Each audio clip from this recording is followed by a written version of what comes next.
I like your running back situation too, because Bilal Powell, even though it's a meaningless game, and I know some people get worried about that, you would think that that would mean more carries for a guy or more Mhm. touches for a guy like Bilal Powell. I'm assuming that's why I went with him.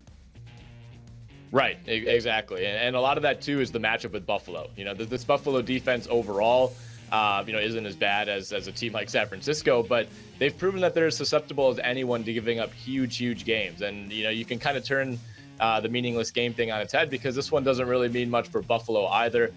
Their coach was just fired. I think the organization and the players, as far as preparation, could be a little bit discombobulated. So I look at Bilal Powell as a cheap option at 6,500, somebody who's kind of locked into, at the minimum, you'd think 13 to 15 carries, and perhaps quite a bit more. So, the Jets aren't a team that throws the ball effectively. And these are two teams that I think just kind of want to get this season over, and running the ball and playing a little bit more conservatively is a strategy I think they can employ. And then as far as LeGarrette Blount, he just has such a high floor week to week. He's not the pass catcher, of course, that David Johnson is, but the carries have been there every single week.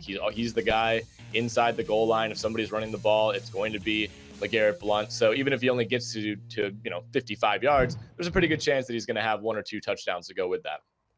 Yeah, he's been a huge part of my fantasy lineups all season long. But it would be frustrating every now and then when Dion Lewis, for example, would end up getting the score. Blount would run them all the way down into the red zone, and then Lewis ends up getting the touchdown, which would be a little aggravating, to say the least.